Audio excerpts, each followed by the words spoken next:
नमस्कार मंडळी, मराठी स्टोरी या मराठी यूट्यूब चॅनलवरती आपणा सर्वांचं अगदी मनापासून स्वागत आहे. जर तुमचं वय 65 ते 70 किंवा 80पेक्षाही जास्त असेल आणि तुमचे पाय पूर्वीसारखी ताकद दाखवत नसतील, जर तुमच्या गुडघ्यांमध्ये आणि सांध्यांमध्ये होणाऱ्या तीव्र वेदना, ताठरपणा आणि वारंवार होणाऱ्या पेटक्यामुळे तुम्ही घराच्या 4 भिंतीपुरतेच मर्यादित झाला असाल, तर समजून घ्या की हा संदेश थेट देवाकडून तुमच्यापर्यंत आला आहे. हो, ते दिवस जेव्हा तुम्ही तुमच्या नातवंडांसोबत मंदिराच्या पायऱ्या आरामात चढत होतात, गावातील जत्रेला थेट जात होतात किंवा मित्रांना भेटायला बाजारात चालत जाऊ शकत होतात, त्या आता केवळ आठवणी किंवा स्वप्ने बनवून राहिले आहेत. आज तर स्वतःच्या घरामध्ये बाथरूमला जाणं सुद्धा एक मोठं आव्हान वाटत आहे. प्रत्येक पाऊल टाकताना तीव्र वेदना होतात आणि पडण्याची भीती सतत मनात घर करून असते. पण आज मी तुम्हाला एक पक्क वचन देते, जर तुम्ही हा व्हिडिओ पूर्णपणे पाहिला आणि माझ्या सूचनांचे योग्यरित्या पालन केलं, तर तुमचे कमजोर आणि लडखडणारे पाय केवळ 15 दिवसांमध्ये पुन्हा नवीन ताकद मिळवू शकतात. इतकंच नाही तर तुमचे पाय लोखंडासारखे मजबूत आणि घोड्यासारखे वेगवानही होऊ शकतात. तुम्हाला नक्कीच आश्चर्य वाटत असेल की हे कसं शक्य आहे, तर मी तुम्हाला स्पष्टपणे सांगते, ही काही जादू किंवा चमत्कार नाही, तर तुमच्या स्वयंपाकघरामध्ये सहज उपलब्ध असलेल्या 5 अमूल्य आयुर्वेदिक उपायांची शक्ती आहे. तुम्हाला फक्त ते पाण्यात भिजवून घ्यायचे आहेत आणि त्यांचे सेवन करण्याची योग्य पद्धत समजून घ्यायची आहे. ते 76 वर्षीय सदाशिव काका आहेत, जे एक निवृत्त शिक्षक आहेत. ते वेदनांमुळे व्हीलचेअरला खेळले होते. त्यांची मुलगी रडत रडत म्हणाली की बाबा आता स्वतःच्या नातवाबरोबर बसून खेळूही शकत नाही. पण जेव्हा त्यांनी मी सुचवलेली एक गोष्ट पाण्यात भिजवून खायला सुरुवात केली, तेव्हा अवघ्या 10 दिवसांमध्ये ते स्वतःच्या पायांवरती चालत दवाखान्यापर्यंत आले आणि म्हणाले की डॉक्टर, जणू काही माझे पाय परत आले आहेत असं मला वाटतं.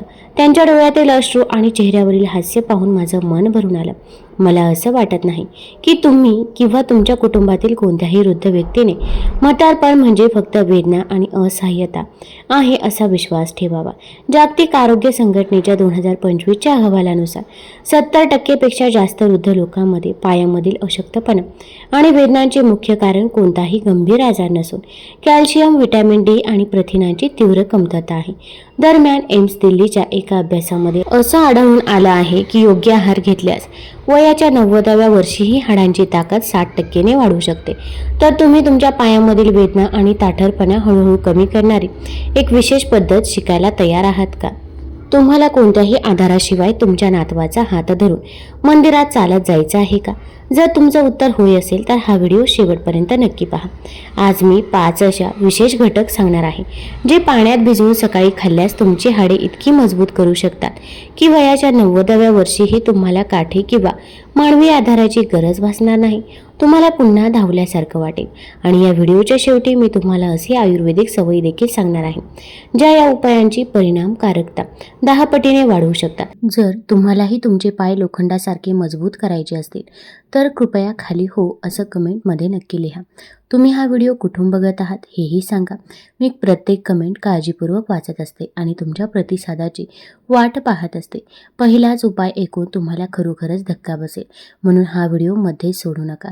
मंडळी, दिवसभर बसल्यानंतर पाय लडखडणं, गुडघेदुखी आणि सांधे आखडणं या काही लहान सहान समस्या नाहीत.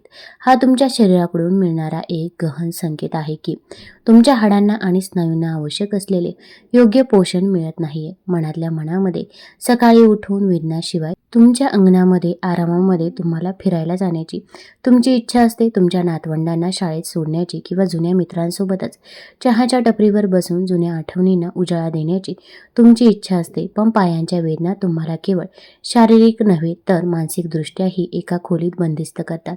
सर्वात मोठी भीती ही आहे की तुम्ही पडाल किंवा तुमचं एखादं हाड मोडेल. तुम्हाला माहीत आहे का, या वयात हाडे जुळवणं सोपं नसतं आणि तुम्हाला तुमच्या मुलांवर ओझं व्हायचं नसतं. ही भीती आणि असहाय्यता तुमच्या जीवनातील आनंद हळूहळू कमी करते. पण आज मी तुम्हाला खात्री देऊ इच्छिते की ही परिस्थिती कायम राहणार नाही.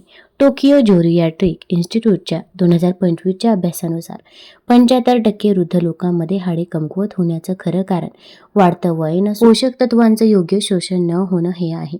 जेव्हा तुम्ही सुकामेवा किंवा बिया थेट खाता तेव्हा तुमची पचन संस्था त्यातील सर्व पोषक तत्वे पूर्णपणे शोषून घेऊ शकत नाही. तथापि जेव्हा तुम्ही त्यांना रात्रभर पाण्यात भिजवता तेव्हा त्यांच्यात अंकुरम प्रक्रिया सुरू होते आणि त्यातील कॅल्शियम, मॅग्नेशियम, फॉस्फरस आणि प्रथिने अशा स्वरूपामध्ये रूपांतरित होतात, जे शरीराद्वारे अधिकच सहजपणे शोषले जातात. म्हणूनच भिजवलेले पदार्थ नैसर्गिक औषधांप्रमाणे काम करतात. आयुर्वेदानुसार भिजवलेल्या अन्नाचा जडपणा कमी होतो, पचनक्रिया सुलभ होते, वातदोष दूर होतो आणि अस्थिधातू सुद्धा मजबूत होतो. आता अधिक वेळ न घालवता आपण काही प्रभावी उपाय पाहूया, जे पाण्यात भिजवून सकाळी सेवन केल्यास पायाने गुडघ्यांचे दुखणे हळूहळू कमी होऊ शकते आणि तुमची हाडे सुद्धा मजबूत होऊ शकतात.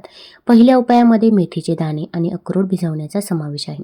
मेथीची दाणे सामान्यतः भाज्यांना फोडणी देण्यासाठी वापरले जातात, हे तुम्हाला माहीत आहे. पण जेव्हा तुम्ही 1 चमचा मेथीचे दाणे आणि 2 अक्रोडचे गर 1 ग्लासमध्ये पाण्यामध्ये स्वच्छ पाण्यामध्ये रात्रभर भिजवता तेव्हा हे मिश्रण तुमच्या पायांसाठी वरदान ठरतं. मेथीच्या दाण्यांमध्ये लोह, कॅल्शियम आणि दाहशामक गुणधर्म भरपूर प्रमाणामध्ये असतात, जे सांध्यांची सूज कमी करण्यास आणि रक्तवाहिन्यांमधील अडथळे दूर करण्यास मदत करतात. अक्रोडातील ओमेगा 3 फॅटी ॲसिड आणि प्रथिने स्नायूंचं नुकसान दुरुस्त करण्यास आणि पेशींच्या वाढीस प्रोत्साहन देण्यास मदत करतात. जेव्हा हे दोन्ही घटक पाण्यात भिजवलेले जातात तेव्हा त्यातील फायटो ॲसिडचे प्रमाण, जे पोषक तत्वांच्या शोषणात अडथळा आणतं, ते नाहीसं होतं, ज्यामुळे तुमच्या शरीराला पुरेसं कॅल्शियम आणि प्रथिने मिळतात याची खात्री होते. हार्फेलच्या एका अभ्यासानुसार भिजवलेले मेथीचे दाणे आणि अक्रोड यांचं मिश्रण वृद्धांमधील हाडांची घनता 40% वाढवू शकतं आणि सांधेदुखी केवळ 15 दिवसांमध्ये निम्मी करू शकतं. माझ्या रुग्णांपैकी एक नगरचे रहिवासी असलेले 72 वर्षीय सुशीलाताई आहेत. त्यांना गुडघेदुखी इतकी तीव्र होती की त्या पायऱ्यासुद्धा चढू शकत नव्हत्या. मी त्यांना हा उपाय सुचवला. सुरुवातीला त्या म्हणाल्या, मेथीचे दाणे खूप कडू असतात, मी ते कसे खाऊ शकते. पण जेव्हा त्यांनी 12 दिवस हुशारीने याचं पालन केलं तेव्हा त्यांनी फोनवरून सांगितलं की मी न थांबता 3रा मजला चढले आणि माझ्या गुडघ्यामधील जळजळ पूर्णपणे थांबली आहे. त्यांच्या आवाजामध्ये परत आलेला आत्मविश्वास पाहून मी भारावून गेले. ही पद्धत खूप सोपी आहे. झोपण्यापूर्वी 1 ग्लास पाण्यामध्ये 1 चमचा मेथीचे दाणे आणि 2 अक्रोड घालून ते झाकून ठेवा. सकाळी उठल्याबरोबर ते पाणी प्या. त्यानंतर मेथीचे दाणे आणि अक्रोड चावून खा. जर तुम्हाला मधुमेह असेल तर मेथीच्या दाण्यांचे प्रमाण अर्धा चमचा इतकंच घ्या आणि अक्रोड कधीही न भिजवता खाऊ नका. ही पाककृती तुमच्या पायांना पुन्हा शक्ती देऊ शकते आणि कॅल्शियमची कमतरता दूर करण्यास मदत करते. जर तुम्ही ही पाककृती करून पाहण्यास इच्छुक असाल तर कृपया खाली कमेंट बॉक्समध्ये नक्की सांगा. दुसऱ्या एका पाककृतीमध्ये काळे तीळ आणि मनुका हे एकत्र केले जातात. आयुर्वेदामध्ये काळे तीळ हाडांसाठी सर्वोत्तम साथीदार मानले जातात. पाण्यात भिजवलेल्या गोड आणि गरम मनुक्यांसोबत सेवन केल्यास ते पायांच्या वेदना आणि अशक्तपणावरती एक अत्यंत प्रभावी उपाय ठरते. तिळामध्ये पांढऱ्या तिळापेक्षा तिप्पट जास्त कॅल्शियम, लोह आणि तांबे असते, जिथे हाडांची रचना मजबूत करतात आणि ओशिओपोरोसिस वाढ मंदावतात. मनुका किंवा सुकलेले काळे द्राक्षे पोटॅशियम आणि बोरान समृद्ध असतात, जे शरीराची कॅल्शियम शोषण्याची क्षमता वाढवतात आणि स्नायूंचे पेटके कमी करण्यास मदत करतात.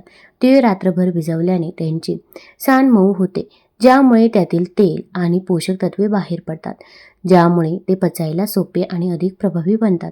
जर्नल ऑफ जेरियाट्रिक मेडिसिनमध्ये प्रकाशित झालेल्या एका अभ्यासानुसार जे वृद्ध लोक नियमितपणे भिजवलेले काळे तीळ आणि मनुका खातात त्यांची हाडे मोडण्याचा धोका 50% कमी होतो. त्यांच्या पायांच्या स्नायूची ताकद ही सुमारे 30% सुधारते. अलाहाबादचे 50 वर्षांचे कृष्णकुमार जे आहेत तर ते भेटायला आले. त्यांचे पाय अनेकदा लडखडत असत आणि त्यांना सतत पडण्याची भीती वाटत असे. त्यांनी निरागसपणे विचारलं की मी माझ्या लहान बागेमध्ये परत जाऊन माझी आवडती गुलाबाची फुले पाहू शकेन का? तर मी त्यांना ही पद्धत वापरून पाहण्याचा सल्ला दिला. अवघ्या 15 दिवसानंतर त्यांच्या मुलाने त्यांच्या बागेत उभा राहून हसतानाचा एक फोटो पाठवला. त्यासोबत कॅप्शन होतं, की माझे बाबा आता काठीशिवाय बागेत तासनतास काम करू शकतायत. हे दृश्य पाहून डोळे पाणावले. ही पद्धत खूप सोपी आहे. 2 चमचे काळे तीळ आणि 8 ते 10 मनुके एका भांड्यामध्ये स्वच्छ पाण्यात रात्रभर भिजवून ठेवा. सकाळी हे पाणी प्या आणि नंतर तीळ व मनुका देखील घ्या. तुम्हाला थोडासा गोडवा हवा असल्यास तुम्ही त्यात थोडासा गूळ देखील घालू शकता. फक्त एक गोष्ट लक्षात ठेवा, जर तुमच्या रक्तातील साखरेची पातळी जास्त असेल तर मनुकाऐवजी फक्त भिजवलेले काळे तीळ खा आणि त्यात गूळ अजिबात घालू नका. हा उपाय तुमचे हाडे आतून मजबूत करेल आणि तुमच्या शरीराला लोखंडासारखी ताकदही देण्यास मदत करेल. तुम्ही कधी भिजवलेले काळे तीळ आणि मनुका एकत्र खाल्ले असतील तर कृपया खाली कमेंट बॉक्समध्ये मला कळवा. तिसरा उपाय म्हणजे जवस आणि खजूर यांचं शक्तिशाली मिश्रण. मंडळी, जर तुमच्या पायांना वारंवार सूज आणि जळजळ होत असेल, चालताना तुमच्या गुडघ्यामधून आवाज येत असेल आणि सांध्यामधील वंगण जवळजवळ नाहीसं झाल्यासारखं वाटत असेल, तर हा उपाय खास तुमच्यासाठी आहे. जवस हे ओमेगा 3 फॅटी ॲसिड, लिगन्स आणि फायबर यांचा समृद्ध स्रोत आहे, जे शरीरातील दाह नियंत्रित करण्यास मदत करतात. ते सांध्यांना नैसर्गिक वंगण पुरवण्यासही मदत करतात. खजूरमध्ये मॅग्नेशियम, पोटॅशियम आणि व्हिटॅमिन B6 भरपूर प्रमाणामध्ये असतं, ज्यामुळे स्नायू आणि मज्जातंतू यांच्यातील समन्वय सुधारतो. ते पेटके कमी करण्यास देखील मदत करतात. जेव्हा तुम्ही 1 चमचा जवसाचे दाणे खाता आणि जर तुम्ही 2 खजूर रात्रभर पाण्यात भिजवले तर जवसाची साल सुद्धा मऊ होते. त्याच्या आत असलेला गोंदासारखा पदार्थ सुटू लागतो, जो सांध्यांसाठी नैसर्गिक वंगणाचं काम करत असतो. ब्रिटिश जर्नल ऑफ न्यूट्रिशनमध्ये प्रकाशित झालेल्या एका अभ्यासानुसार जे वृद्ध लोक नियमितपणे भिजवलेले जवस आणि खजूर खातात त्यांच्या सांधेदुखीमध्ये 65% घट होते आणि चालण्याच्या गतीमध्ये 40% सुधारणा होते. मला पुण्यातील एक 76 वर्षीय हेमाताई आठवतात. त्यांच्या गुडघ्यांची वेदना इतकी तीव्र होती की त्या प्रार्थनेसाठी बसूही शकत नव्हत्या. त्यामुळे त्या खूप निराश झाल्या होत्या. मी त्यांना हा उपाय सुचवला. एका आठवड्यानंतर त्यांच्या मुलीने मला सांगितलं की तिची आई म्हणत होती की तिच्या गुडघ्यांमध्ये आता काहीच त्रास उरलेला नाही. डॉक्टर, तुम्ही मला केवळ चालायला शिकवलं नाही तर पुन्हा जगायलाही शिकवलं. हे शब्द माझ्यासाठी एका मोठ्या बक्षिसापेक्षाही काही कमी नव्हते. हा उपाय वापरण्यासाठी 1 चमचा जवस आणि 2 मऊ खजूर बिया काढून घ्या आणि ते 1 ग्लास कोमट पाण्यामध्ये रात्रभर भिजत ठेवा. सकाळी रिकाम्या पोटी सर्वात आधी हे पाणी प्या. त्यानंतर जवस आणि खजूर चांगले चावून काळजी घ्या. जर तुमची पचनशक्ती कमजोर असेल तर अर्धा चमचा जवसाने सुरुवात करा. तसेच खजुरामधील बिया काढण्याची खात्री करा. हा उपाय तुमच्या सांध्यांना पुनर्जीवित करू शकतो आणि तुम्हाला वेदनांशिवाय चालण्याची व धावण्याची शक्तीही देऊ शकतो. चालताना तुमच्या गुडघ्यांमधून आवाज येत असेल तर कृपया खाली कमेंट बॉक्समध्ये नक्की सांगा. चौथा उपाय म्हणजे मुसळी आणि बदामांचे एक अद्भुत मिश्रण. मंडळी, जर तुमचे पाय केवळ दुखत नसतील तर ते अत्यंत कमजोर आणि बारीक झाले असतील, स्नायू आकसले असतील तर असं वाटत असेल की तुमच्या संपूर्ण शरीराचे वजन फक्त हाडांवरच आहे, तर या समस्येवर उपाय या मिश्रणामध्ये आहे. सफेद मुसळी ही एक प्राचीन आयुर्वेदिक औषधी वनस्पती आहे, जी शरीरातील धातूंना मजबूत करण्यासाठी आणि स्नायूंना पोषण देण्यासाठी ओळखली जाते. ती प्रथिने आणि अँटीऑक्सिडंट्सने समृद्ध आहे, जे स्नायूंच्या ऊती दुरुस्त करण्यास मदत करतात. बदाम हे व्हिटॅमिन ई, मॅग्नेशियम आणि नसा मजबूत करणाऱ्या आरोग्यदायी चरबीचा खजिना आहेत. ते शरीरातील ऊर्जेची पातळी वाढवण्यासाठी देखील खूप उपयुक्त आहे. जेव्हा तुम्ही 10 ग्रॅम उसळीचं मूळ आणि 5 बदाम रात्रभर पाण्यात भिजवता, तेव्हा मुसळी आपली सक्रिय घटक पाण्यात सोडते. बदामाची तपकिरी साल देखील सहजपणे निघते, ज्यामुळे शरीराला त्यातील पोषक तत्वे लवकर शोषून घेता येतात. Journal of traditional and complementary मेडिसिनमध्ये प्रकाशित झालेल्या एका अभ्यासानुसार मुसळी आणि बदामाचे हे मिश्रण वृद्धांमधील सार्कोपेनिया म्हणजे स्नायूंचा ऱ्हास रोखण्यासाठी 70% प्रभावी असल्याचं आढळून आलं आहे. पायांची ताकद वाढवण्यासाठी देखील हे खूप उपयुक्त असल्याचं दिसून आलं आहे. माझे एक रुग्ण आहेत आणि ते 82 वर्षीय निवृत्त सैनिक आहेत. सैन्यातील त्यांच्या दीर्घ सेवेमुळे खूप अशक्त झाले होते. ते अनेकदा म्हणायचे की डॉक्टर, मी माझ्या सहकाऱ्यांसोबत संध्याकाळचं पेय घेण्यासाठी कॅन्टीनमध्ये सुद्धा जाऊ शकत नाही. मी त्यांना हा उपाय सुचवला. सुमारे 3 आठवड्यानंतर ते त्यांचा जुना गणवेश घालून ते ताट उभे राहून आणि सेल्यूट करत क्लिनिकमध्ये आले की आता मी रोज संध्याकाळी 2 किलोमीटर चालतो. हे ऐकून माझ्या डोळ्यात सुद्धा पाणी आलं. क्लिनिकमधील सर्व कर्मचाऱ्यांनीही डोळ्यात पाणी आलं. हा उपाय करण्यासाठी 10 ग्रॅम पांढऱ्या मुसळीचं मूळ आणि 5 बदाम एका भांड्यामध्ये रात्रभर पाण्यात भिजवून ठेवा. सकाळी ते पाणी थोडं कोमट करून घ्या. मुसळी आणि बदाम चावून किंवा वाटून खा. मुसळीचं मूळ वापरण्यापूर्वी ते पूर्णपणे स्वच्छ धुवून घ्या आणि बदामांची साल काढून काढण्याची खात्री करा.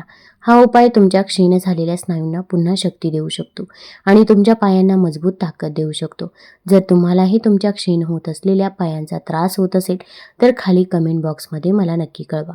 5वा आणि शेवटचा उपाय म्हणजे बडीशेप आणि कमळाच्या बिया यांचं एक अनोखं मिश्रण. मंडळी, जर तुमची समस्या रात्री पायांमध्ये तीव्र पेटके येणे आणि अस्वस्थता ही असेल, ज्यामुळे तुमची झोप वारंवार विस्कळीत होते आणि तुम्हाला दिवसभर थकवा जाणवतो, तर हा उपाय खास तुमच्यासाठी वरदानापेक्षाही कमी नाहीये.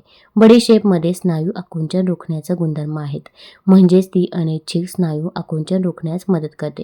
त्यातील मॅग्नेशियम घटक नसा शांत करतात. मखाना, ज्याला आपण कमळाच्या बिया असेही म्हणतो, कॅल्शियम आणि फॉस्फरसचा चांगला स्रोत आहे, जे हाडांची घनता वाढवतात आणि शरीराला थंडावा देऊन जळजळ शांत करतात. रात्रभर पाण्यात भिजवल्यावर बडीशेपचं तेल आणि कमळाच्या बियांमधील स्टार्च पाण्यात विरघळतात, ज्यामुळे हे मिश्रण एक शक्तिशाली टॉनिक आणि स्नायू मजबूत करणारे बनतात. इंडियन जर्नल ऑफ एजिंग रिसर्चमध्ये प्रकाशित झालेल्या एका अभ्यासानुसार जे वृद्ध लोक नियमितपणे बडीशेप आणि कमळाच्या बियांचे सेवन करतात, त्यांच्या झोपेच्या गुणवत्तेमध्ये 80% सुधारणा झाली आणि रात्रीच्या वेळी पायात येणाऱ्या पेटक्यांमध्ये 90% घट झाली. माझे एक रुग्ण आहे, 78 वर्षीय विमलाताई, जी भोपाळमध्ये एकटी राहत होती. रात्रीच्या वेळी पेटके इतकी त्रासदायक होते की तिला भीती वाटायची की रात्री ओरडल्यास कोणी ऐकणार नाही. तिचा घाबरलेला आवाज ऐकून मी तिला हा शेवटचा उपाय सांगितला. फक्त 3 रात्री हे करून पाहिल्यावर त्यांनी फोन करून सांगितलं की डॉक्टर, पहिल्यांदाच मला या दुःखापासून सलग 3 रात्री शांत झोप आली. त्यांचा निश्चिंत आवाज ऐकून मला कळलं की माझे प्रयत्न यशस्वी झाले आहेत. हे करून पाहण्यासाठी 1 चमचा बडीशेप आणि 10 ते 12 कमळाच्या बिया 1 ग्लास पाण्यामध्ये रात्रभर भिजवून ठेवायचे आहे. हे पाणी गाळून प्या आणि मग बडीशेप आणि कमळाच्या बिया चावून खा. चवीसाठी तुम्ही त्यात थोडी खडीसाखरही घालू शकता. मात्र तुम्हाला मधुमेह असल्यास खडीसाखर घालणं टाळा आणि कमळाच्या बियांचे प्रमाण मर्यादित ठेवा. हा उपाय रात्रीच्या वेळी येणारे पेटके कमी करण्यास आणि तुमच्या पायांना आराम देण्यास मदत करते. तुम्हालाही रात्री पायात पेटके येऊन जाग येत असेल तर कृपया खाली कमेंट बॉक्समध्ये नक्की सांगा. तर हे होते 5 अमूल्य उपाय. हे पाण्यात भिजवून सकाळी सेवन केल्याने पायातील वेदना, अशक्तपणा, ताठरपणा आणि पेटके हळूहळू कमी होऊ शकतात. हे महागडे उपचार किंवा गुंतागुंतीच्या प्रक्रिया नाही, तर तुमच्या स्वतःच्या स्वयंपाकघरातील साधे उपाय आहेत, ज्यांची परिणामकारकता आयुर्वेद आणि विज्ञान या दोघांनीही मान्य केली आहे. एम्स दिल्लीने 2025 मध्ये केलेल्या एका व्यापक अभ्यासामध्ये असं आढळून आलं आहे की ज्या वृद्ध लोकांना आपल्या दैनंदिन आहारामध्ये जीवनामध्ये भिजवलेल्या पदार्थांचा समावेश केला, त्यांच्या हाडांची घनता सुमारे 55% वाढली, पडण्याचा धोका 70% कमी झाला आणि जीवनमानामध्ये लक्षणीय सुधारणा झाली. हे उपाय अवलंबून हजारो वृद्ध लोकांनी केवळ आपले पायच मजबूत केले नाही, तर त्यांच्या जीवनात आनंद आणि आत्मविश्वासही परत मिळवला आहे. आता मी तुम्हाला 3 आयुर्वेदिक सवयी सांगणार आहे, ज्या या उपायांची परिणामकारकता अनेक पटीने वाढवू शकतात. पहिली सवय, सकाळी रिकाम्या पोटी अर्धा लिंबू पिळून 1 ग्लास कोमट पाणी प्या. यामुळे शरीरातील विषारी घटक बाहेर टाकले जातात आणि कॅल्शियम शोषण्यास मदत होते. दुसरी सवय, दररोज सकाळी सूर्योदयानंतर किमान 15 मिनिटे उन्हामध्ये बसा. यामुळे शरीराला नैसर्गिक व्हिटॅमिन डी मिळेल, जे हाडांसाठी आवश्यक आहे. तिसरी सवय, झोपण्यापूर्वी 5 मिनिटे मोहरीच्या तेलाने आपल्या पायांना आणि गुडघ्यांना हलकासा मसाज करा. यामुळे रक्ताभिसरण सुधारेल आणि स्नायू शिथिल होतील. या 5 उपायांपैकी कोणताही तुम्ही एक उपाय आजच सुरू करा आणि त्याला तुमच्या दैनंदिन जीवनामध्ये समाविष्ट करण्याचा प्रयत्न करा. मी तुम्हाला खात्री देते की पुढील 15 दिवसांमध्ये तुम्हाला तुमच्या शरीरामध्ये फरक जाणवेल. आता सांगा, या 5 उपायांपैकी कोणता उपाय तुम्ही सर्वात आधी अवलंबणार आहात? तसेच तुम्ही या सवयी तुमच्या दैनंदिन जीवनाचा भाग बनवाल का? जर तुम्हाला हा व्हिडिओ उपयुक्त वाटला असेल तर कृपया व्हिडिओला लाईक करा. चॅनलवरती नवीन असाल तर चॅनलला सबस्क्राईब करा आणि आपल्या मित्रपरिवारासोबत जरूर शेअर करा. धन्यवाद.